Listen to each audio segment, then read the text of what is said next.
What's going on, guys? I know I'm working around a little bit of a mess as usual on the workbench here, but we're going to press on and try to get this video made.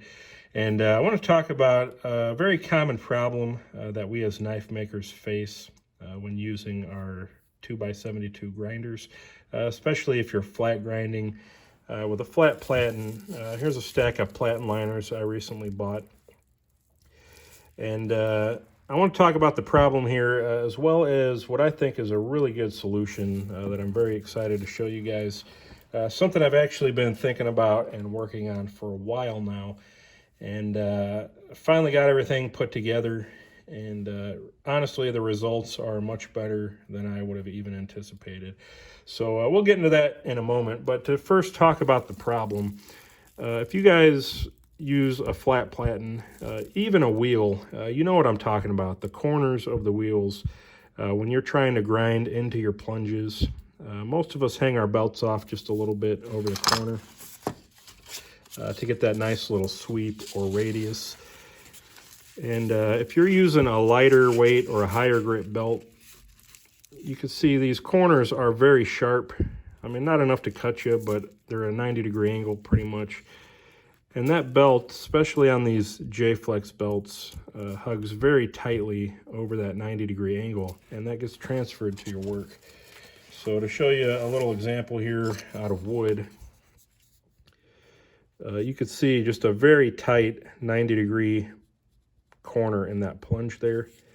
And even down here, you know, on the face of the blade, you've got a pretty tight angle there. You know, not exactly a 90 just based on how I was holding and grinding this, but it is a tight little radius there, which is not necessarily a bad thing, you know, down here. But when you're looking at here, if that gets too tight or too sharp, you can potentially have a stress riser when you heat treat your blades. And that's probably where that blade is going to fracture if you put any tension or force on it. And not only that, you can even see, you know, right there in that corner, it's almost kind of back cut in there where I was kind of pushing it and that belt was curling. It almost cut, you know, kind of a back bevel in there, which I don't really like at all. Normally I like much more of a rounded or even a slanted looking plunge line.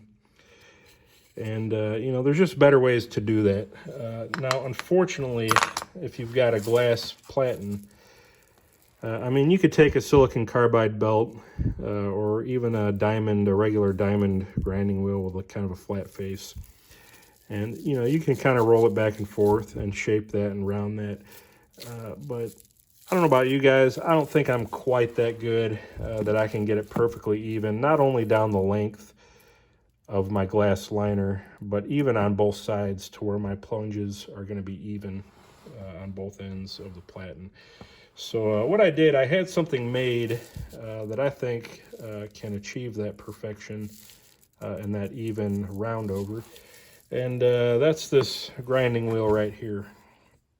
So the problem that I had, you can buy cove bits or round over bits for tile making or, you know, grinding granite or stone.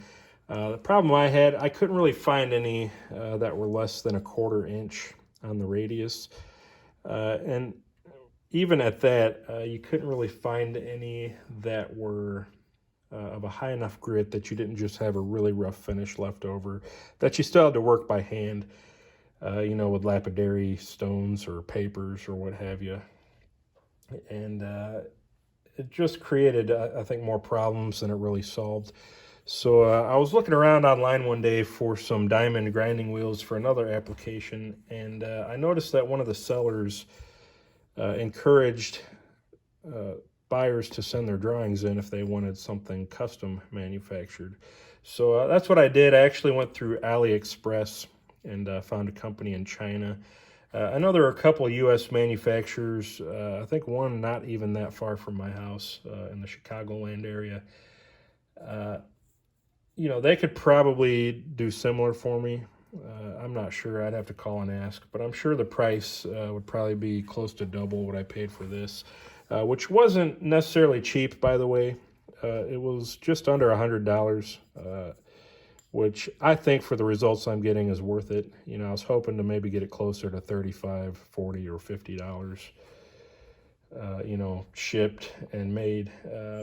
But, you know, that's probably not all that realistic for custom tooling these days, especially if you got to ship it all the way from China. That is one thing that did ding me pretty hard, was I think the shipping alone was about $35. So, you know, considering that, the price of the wheel really wasn't that outrageous.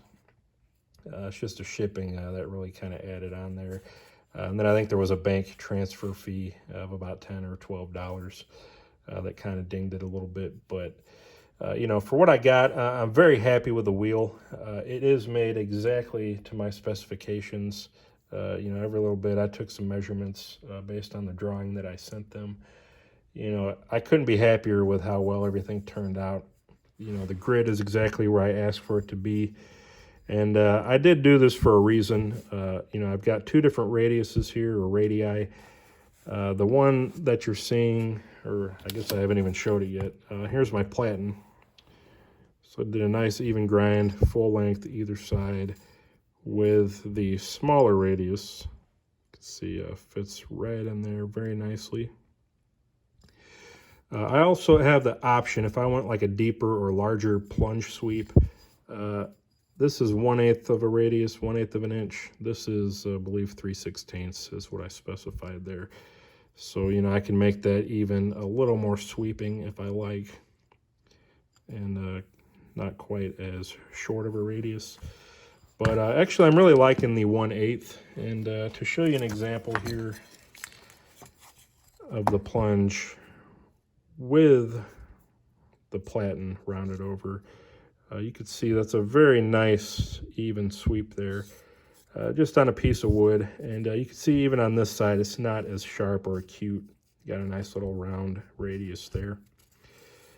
And granted, I didn't kind of finish it out like this one to resemble a knife blade a little bit better, but you do get the idea. So much cleaner, no stress risers there. That's going to heat treat a lot better. It's going to look a lot better. And overall, I'm just really happy with the results there. And since I've got it on both sides, which I didn't grind this side yet, you know, I could pretty easily even that up and make it look really nice. So very excited about that.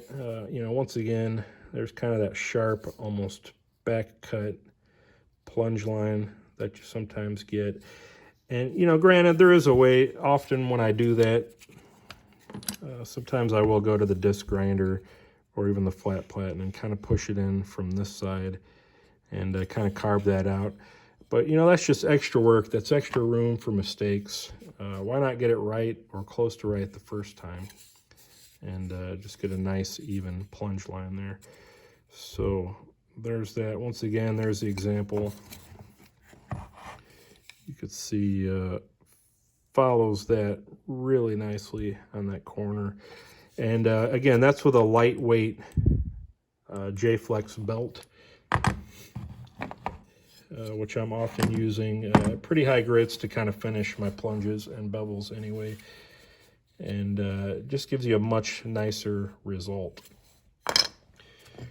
So once again, I did have this made in kind of an odd fashion, maybe, just with the two.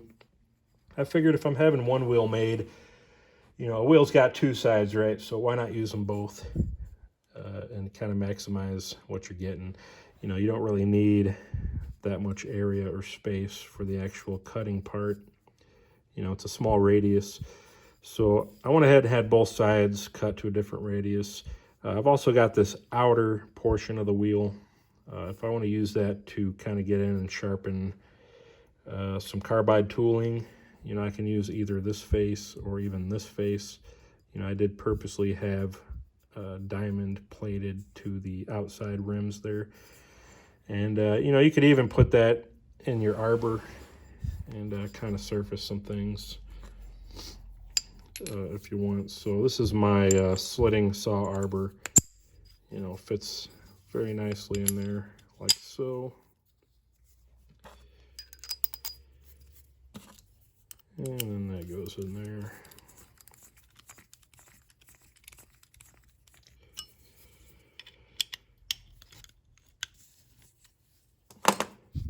And there you go. So that'll go in your milling machine. Stick that in the vise. You can't clamp this glass in a vise, you know, without getting too crazy. You know, obviously you don't want to put the gronk on it, as Ox Tools would say, but you know, you can put a little pressure on that without really worrying. And I just put a parallel in there to, you know, keep it at the height I wanted. And you can see I got a pretty nice and even grind on both sides. That should translate nicely into my plunge lines when I've got this on the grinder. So I guess we're over 10 minutes now. I've kind of rambled on long enough. I did want to show that to you guys, though. Again, I'm very happy with this. You know, it costs some money, but I think it'll be worth it where my knives and products are concerned. And now I've got a few more platens here. I think I'll make a couple spares and, you know, maybe put a couple on the shelf there. And maybe even play around once again with a couple different radii. You know, I'm thinking maybe I could even do half at 1/8, half at 3/16 to kind of give me two options on one platen. I would also like to even do the edge of one of these for doing longitudinal grinding for plunge lines and such. There's just several options that kind of come to mind when I look at something like this. So like I said, I'm excited about it, very happy with the results thus far, and I can't wait to kind of start using it on an actual knife and you know, see what that looks like in practice. So that's it, guys. Any questions, by all means, leave them below. Appreciate any comments, likes, subscribes, and we will see you on the next video.